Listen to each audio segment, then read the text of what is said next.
ദുരുദ്ദേശമുള്ളതായിരിക്കണം. അല്ല ഏട്ടാ, പറയൂ. ഞാൻ അടുത്തു തന്നെ വിവാഹം കഴിക്കാൻ ഉദ്ദേശിക്കുന്നു.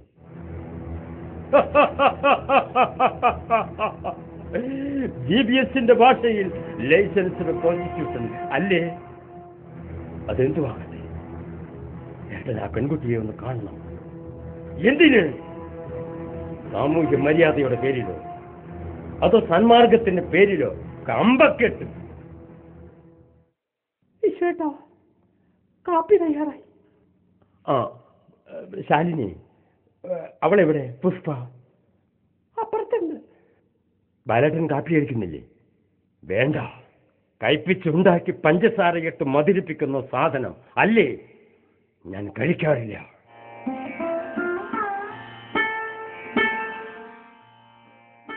ബാലേട്ടൻ വന്നപ്പോൾ എനിക്ക് വലിയൊരു ആശ്വാസം തോന്നി. അതിപ്പോൾ നശിച്ചു കേട്ടോ. ശാലിനി, നിനക്ക് സന്തോഷമല്ലേ ഞാൻ വന്നതിൽ? സന്തോഷം? ഈ കാണുന്ന സന്തോഷത്തിന് ചുവട്ടി വേറൊന്നും നെരിപ്പോടാണ് കേട്ടോ. അത് കാണാൻ എന്റെ ഏട്ടന് കണ്ണില്ല. ശാലിനി, നിന്റെ പൊള്ളയായ ചിരിയും ആത്മാർത്ഥത ഭാവിക്കലും മുതലക്കണ്ണീരുമൊക്കെ എനിക്ക് അസഹ്യമാണ് കുട്ടിയെ. ഈ വീട്ടിലുള്ളവരോർത്താണ് ഞാൻ എന്റെ വേദനകൾ മൂടിവെക്കുന്നത്. അസംബന്ധം പറയാനും പഠിച്ചോ നീ? ഈ വീട്ടിലുള്ളവരെ കുറിച്ച് ഓർത്ത് ജീവിക്കാൻ നിന്നോട് ആരാവശ്യപ്പെട്ടു? ഈ കുടുംബത്തിന്റെ ഭദ്രത, ഈ കുടുംബത്തിന്റെ ഭദ്രത നിന്റെ കയ്യിലാണോ ഇരിക്കുന്നത്? കുടുംബം നന്നാക്കാൻ നടക്കുന്നു, നാട് നന്നാക്കാൻ നടക്കുന്നു. ഈ ഭൂമി മുഴുവൻ നന്നാക്കാനാണെന്നും പറഞ്ഞ് വിഡ്ഢിവേഷം കെട്ടിയാടുന്ന കുറെ സ്വരൂപങ്ങളെ കണ്ട് മടുത്താണ് ഞാൻ ഇങ്ങോട്ട് പോകുന്നത്. ഇവിടേതാ കുടുംബം നന്നാക്കാനും അച്ചടക്കം പാലിപ്പിക്കാനും കുറെ വിഡ്ഢിവേഷങ്ങൾ. സ്വയം നിയന്ത്രിക്കാൻ ഞാൻ എത്രമാത്രം പാടുപെടുന്നുണ്ടെന്ന് ഏട്ടൻ അറിയില്ല.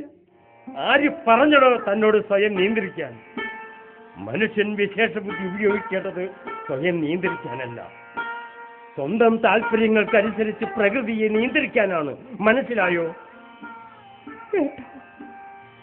ഞാൻ വിഷയത്തിന് എന്തുമാത്രം വെറുക്കുന്നു ഏട്ടനറിയുമോ? പക്ഷെ എനിക്കത് ബാധിക്കാൻ വയ്യ.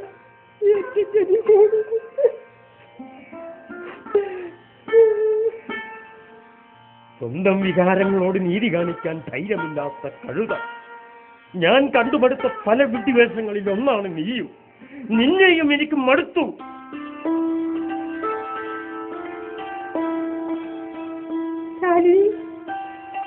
വിളിക്കുന്നു. എന്തു എന്താ ശാലിനിക്ക് അറിയുന്നത്? ഒന്നുമില്ല.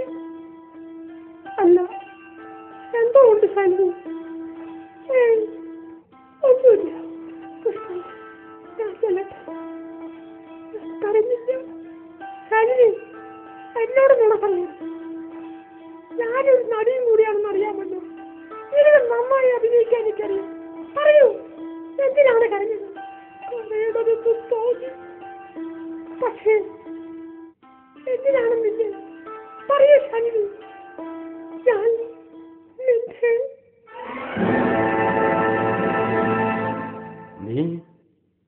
നീ ഏട്ടാ, ഏട്ടൻ പുഷ്പയെ അറിയോ? ഏട്ടൻ പുഷ്പയെ അറിയോ? പുഷ്പേ, പുഷ്പേ, ഇല്ല, ഞാൻ അറിയില്ല. ഞാൻ ആരെയും അറിയില്ല. ഇല്ല, ഞാൻ ആരെയും അറിയില്ല. ഞാൻ ആരെയും അറിയില്ല. റാണി, ബാലഗോപാലിനെ നീ മറന്നുവല്ലേ?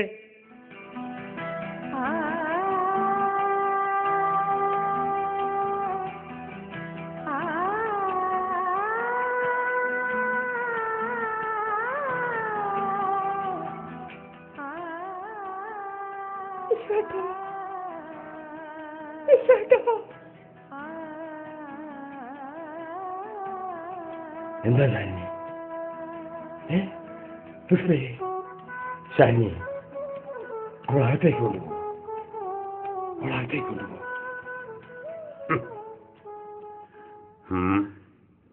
പുഷ്പയ്ക്ക് പരിചയപ്പെട്ടോ? നീ പരിചയപ്പെടുത്തിയില്ലല്ലോ. ഏട്ടൻ അവളെ അറിയാമല്ലേ? അറിയാം. നിങ്ങൾ തമ്മിലുള്ള ബന്ധം പറഞ്ഞാൽ അത് ഡോക്ടർക്ക് മനസ്സിലാകുമോ? എനിക്ക് മനസ്സിലാകാത്ത ബന്ധമാണോ? ആണല്ലോ. ഏട്ടന് പറയാൻ വയ്യാത്ത ബന്ധമാണോ? എനിക്ക് ആരെയും ഭയമില്ലല്ലോ. എങ്കിൽ പറയരുതോ?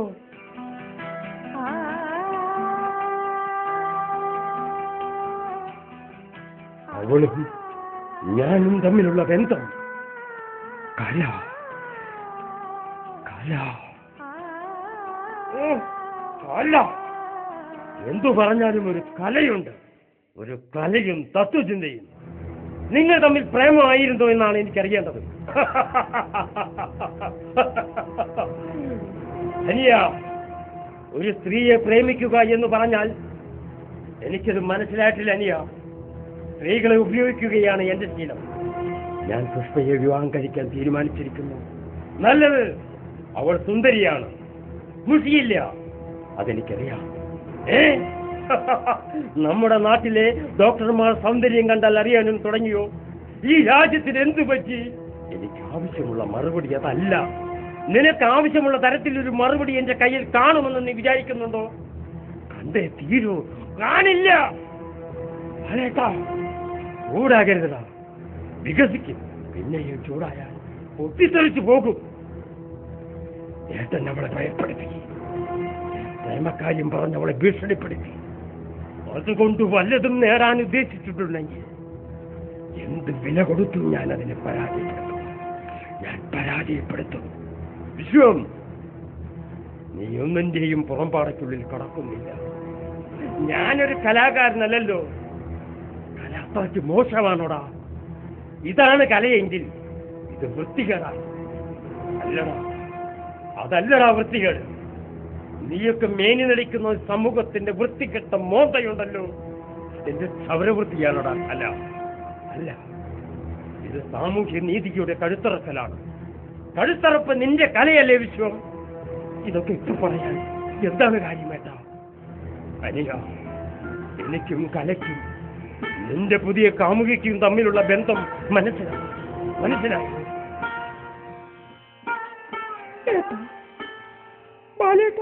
പുഷ്പ ഏട്ടന്റെ ആരാണ്?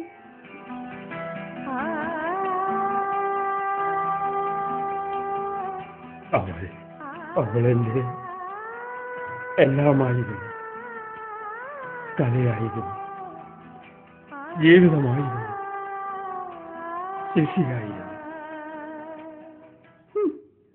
ഗുരുനാഥനെ കണ്ടാൽ ബോധം കെട്ടി വീഴുന്ന ശിഷ്യ അല്ലേ? നിനക്കും അത് മനസ്സിലാവില്ല കുട്ടി. എനിക്കതറിയണം ബാലേട്ടാ. പുഷ്പയും ഏട്ടനും തമ്മിലുള്ള ബന്ധം എനിക്കറിയണം. ശാലിനി, പുഷ്പ ഉണർന്നാൽ എന്നെ കണ്ടിട്ടേ പോകാവൂ എന്ന് പറയണം. എനിക്ക് ഡിസ്പെൻസറിയിൽ ചെന്നിട്ട് അത്യാവശ്യമുണ്ട്. ശരി ഏട്ടാ. ബാലേട്ടാ പറയൂ, ബാലേട്ടനും പുഷ്പയും തമ്മിലുള്ള ബന്ധം. അതൊരു പഴയ കഥയാണ് കുട്ടി, വളരെ ഒരു പഴയ കഥ.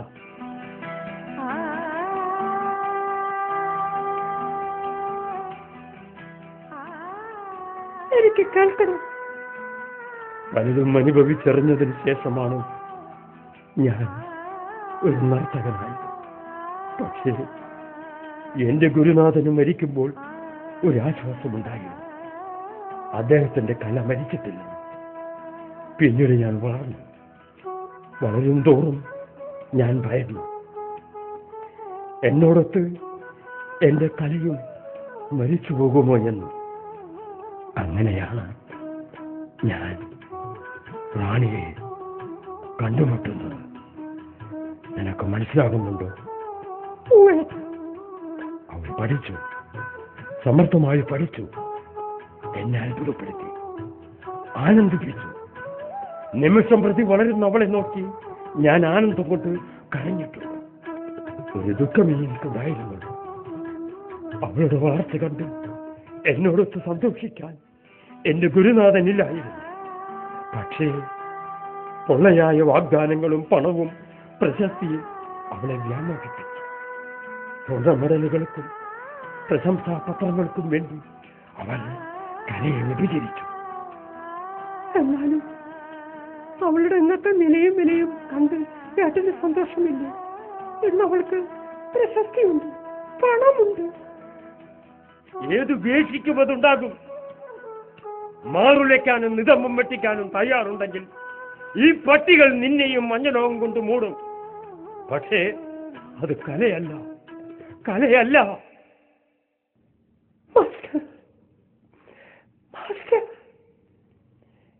ശാലിനെ അകത്തേക്ക് വെക്കുന്നു. പോകൂ ശാലിനി, എനിക്ക് മാസ്റ്ററുമായി സംസാരിക്കണം. വർഷങ്ങളായി ഞാൻ ഒരുങ്ങുകയാണ്. വീണ്ടും എന്നെ കാണുമെന്നോർത്തു. കാണുമ്പോൾ എങ്ങനെ നേരിടുമെന്നോർത്തു. ഇപ്പോൾ ആ ബുദ്ധിമുട്ട് തീർന്നില്ലേ? പോകരുത് മാസ്റ്റർ, പോകരുത്. എങ്കിൽ താൻ അങ്ങോട്ട് പോകണം. എന്നോട് സംസാരിക്കുന്നത് പോലും ഇഷ്ടമല്ലേ? നിന്നെ കാണുന്നത് പോലും എനിക്കിഷ്ടമല്ല. എനിക്ക് പശ്ചാത്തപിക്കാൻ ഒരവസരം തന്നുകൂടെ? പശ്ചാത്തപിക്കുന്നവരെ പറ്റി എനിക്ക് പുച്ഛമാണെന്ന് നിനക്ക് അറിഞ്ഞുകൂടെ? എന്നെ ശിക്ഷിക്കൂ മാസ്റ്റർ, എന്നെ ശിക്ഷിക്കൂ മാസ്റ്റർ. ഇല്ല, ശിക്ഷ കൊണ്ട് നീ രക്ഷപ്പെടരുതെന്ന് എനിക്ക് നിർബന്ധമുണ്ടെങ്കിലോ? എന്റെ അവിവേകം കൊണ്ടാണ്. ഇന്നത് ഓർക്കുമ്പോൾ എനിക്ക് ലജ്ജയുണ്ട്. ലജ്ജയോ? എന്തിന്? നീ ആശിച്ചതെല്ലാം നേടിയല്ലോ. പണമുണ്ട്, പ്രശസ്തിയുണ്ട്, യോഗ്യനും കൊലപാതകവുമായ ഒരു കാമുകനുണ്ട്. ഒന്നും നേടാത്തവൻ ഞാനല്ലേ? ഞാൻ ലജ്ജിച്ചോളാം, ഞാൻ ലജ്ജിച്ചോളാം. പിന്നെ നിന്റെ കുംഭസാരം നിർവികാരനായി നിന്ന് ശ്രദ്ധിക്കാൻ ഞാനൊരു ഷണ്ടനായ ദൈവമാണെന്ന് വിചാരിച്ചോ?